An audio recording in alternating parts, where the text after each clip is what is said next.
Before we start, I want you guys to know that I was obnoxiously sober for this movie, which might be the problem.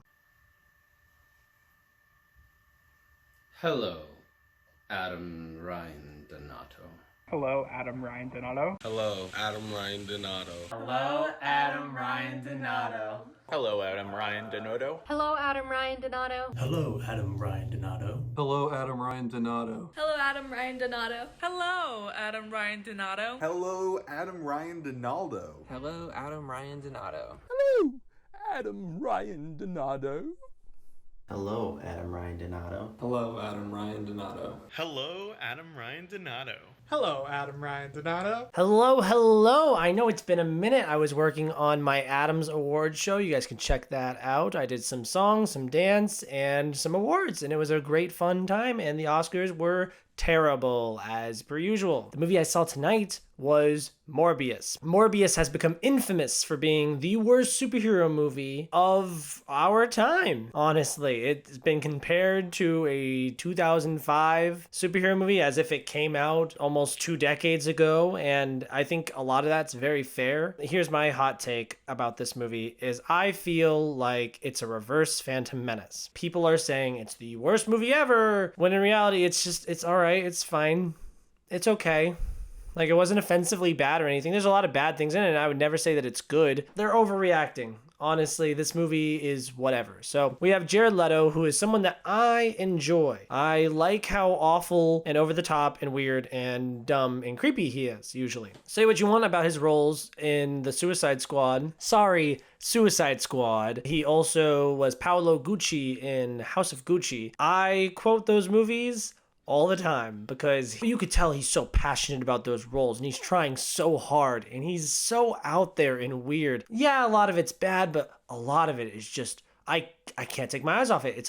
He is the perfect disaster piece actor. I think those two roles specifically are ones where I'm horrified, but I'm enjoying it, but I'm laughing, but I'm somehow into it. It's usually enjoyable to see what Jared Leto has in store, but in this, I felt like he was so passionless. The moment that stands out for me is when he goes to take the lab over from the guys with the fake $100 bills, and he's like, oh, this is the part where the guy with the hoodie comes in and beats up all the bad guys. And I'm like, oh gosh, that wasn't cool. That wasn't funny. That was nothing. That was cringy. That was bad. That was lame. And there's no way that you did that in that moment and was like, yeah. I think that's the same scene where he calls himself Venom. That's so lame. Like, they do 2 different name drops where they're like, oh man, this isn't like the thing in San Francisco. You remember the Venom movie? Just super duper lame. Classic Sony. This is a classic Sony movie. I mean, what did you expect? You really expected something decent to come out of Avi Arad? Like, this is disgusting. This movie is like having sex with your ex-girlfriend. You're embarrassed that you enjoyed parts of it, and you think you should see a doctor and get yourself tested because you honestly might have something. Please, tell me the difference between this movie and the first Venom, or Amazing Spider-Man 1 or 2. My editor compared it to Fantastic Four: Rise of the Silver Surfer, and I think that's a perfect comparison. You know what's not a perfect comparison? Calling this movie as bad or worse than Fan Four Stick. Fan Four Stick is also a movie that was clearly reshot and cut up in such a bastardization of what the clear intent for the movie from the beginning was. But I don't have that as much here because I was into what Josh Trank was trying to do. Hey, buddy, I was calling to talk to you about Morbius. Have you seen it yet? No, I don't think I'm going to. Is that okay? As if you need my permission. I thought it was fine. I think everyone's overreacting, and I don't think it's good. I would never call it good, but I didn't hate myself watching it. There's things I enjoyed about it, and it was okay. How would you compare it to Suicide Squad? Yeah, Jared Leto one. Yeah. Very comparable to that movie. It's the same thing as like Venom or the Fantastic Four movies. I think it's comparable to a lot of whatever superhero movies, like the Amazing Spider-Man movies. It's very similar to like Ghost Rider movie, I guess. Like, it's just very whatever. So people just say it's bad because their expectations are really high. No, they're just jumping on the train of like, this is the worst thing ever. And I think that they're all being bitches. And it's just a fine movie. It's whatever. I enjoyed it, I guess, a little bit. Is it more or less enjoyable than the Suicide Squad movie, the first one? I personally think there's more value in the Suicide Squad movie, but this is better than the first Suicide Squad movie. From what I heard, is that there's not much action and that the whole movie takes place in a hospital pretty much. The action is fine. It's very shticky, but I didn't mind it. And the special effects aren't great, but like they're not disgustingly bad. The hospital thing, I mean, yeah, a lot of it takes place in a hospital, I guess. He's a doctor. I don't know what people want. Like, I don't know. I just thought it was fine. Yeah, I thought Jared Leto was lame. Matt Smith, he had a Joker moment where he danced really weirdly. I thought that was fun. I got why he was doing what he was doing for the most part, somewhat. I saw the personal connection between him and Jared Leto. This is a much stronger villain than like half the solo villains in the MCU. So, like, that's another thing. I genuinely want to say, if you take like the 5 worst MCU movies and like say I hate Marvel all I want, please tell me the difference between this and Ant-Man the Wasp or Doctor Strange. Like, seriously, it's really just fine.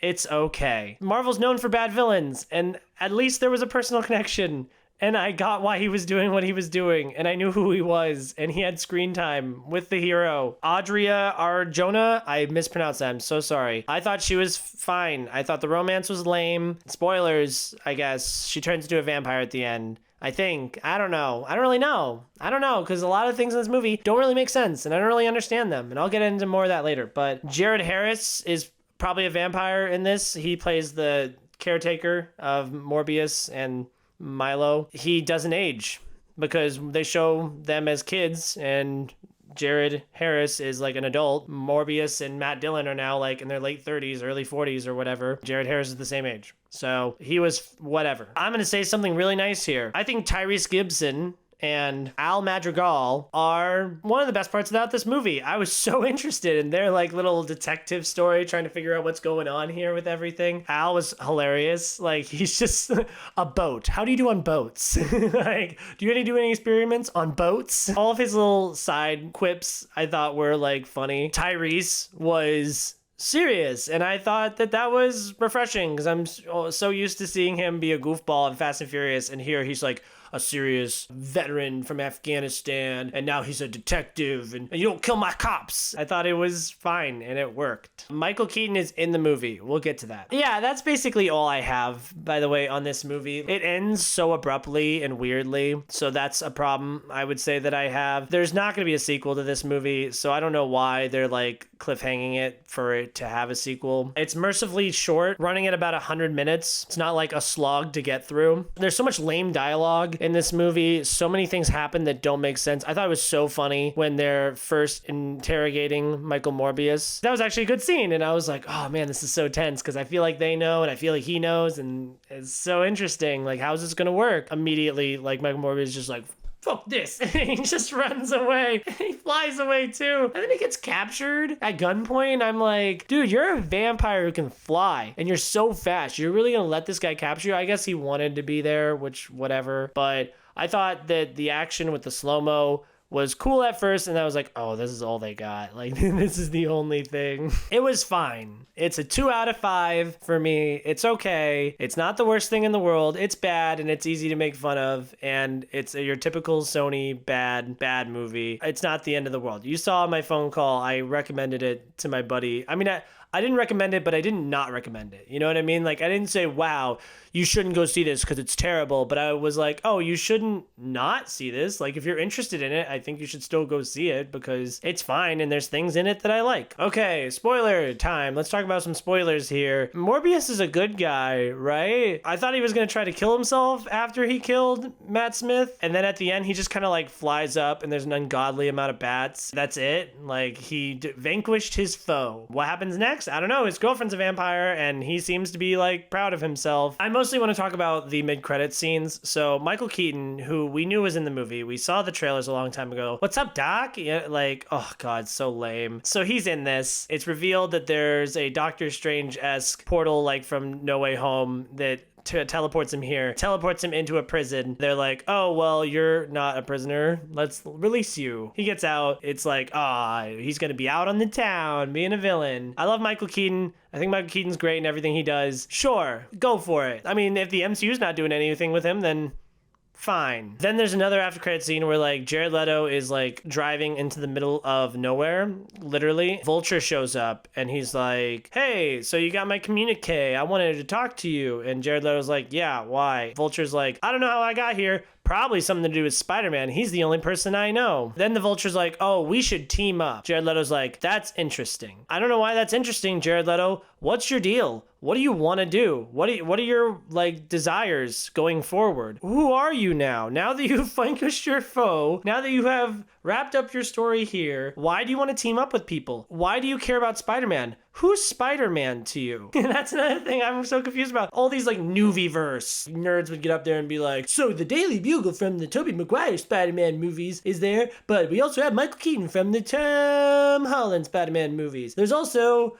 whatever from the Andrew Garfield movies. I can't wait to find out what universe this is from, and somehow I'm more confused. I didn't get any information on why Michael Morbius would want to do anything going forward. What is his deal? What does he want now that everything's done? I'm sure he either wants to like stop himself from being a vampire or whatever, I guess. Also, are you like a bad guy now? And why are you teaming up with the Vulture? Why do you hate Spider-Man? Why is Venom in San Francisco? Does that matter to you? Do you know about him? Like, I mean, clearly you do. You brought him up, but like, do you care about him? What do you want? Why is anything happening? I just think it's very clear that like Sony has no idea what they're doing. It's so obnoxious of them to sit here and like tease movies that they're not positive can or will exist. Classic Sony sitting here putting lines in the trailer that aren't in the movie and like scenes that would be cool that are not in the movie. We don't get the very lame line, oh, it's your Dr. Michael Morbius at your service. Like, that's so cheesy and lame. But like, it's better than him calling himself Venom. Come on. Like I said, yeah, the Michael Keaton, what's up, Doc? We didn't get that. You did a last scene in your trailer as if he was in the movie, as if that was an after credit scene for your trailer. At the end of your movie, you put an after credit scene with him in it, as if this is supposed to be like, whoa, cool, he's in this world now, nice. This is so unnecessary. This movie's really lame. This movie's really dumb and lame. It doesn't deserve any of this. It doesn't deserve to be known as like the worst movie ever. It also doesn't deserve to be like defended. Like, I'm not gonna go out of my way to be like, guys, it's good, okay? Because it's not. My editor gave it a 2.5 out of 5. And I was like, yeah, it's closer to a 3 than a 1. I do think at the end of the day, it's bad. Go see it or don't. I don't know. If you're like addicted to superhero movies like I have been since I was 12, then go see it.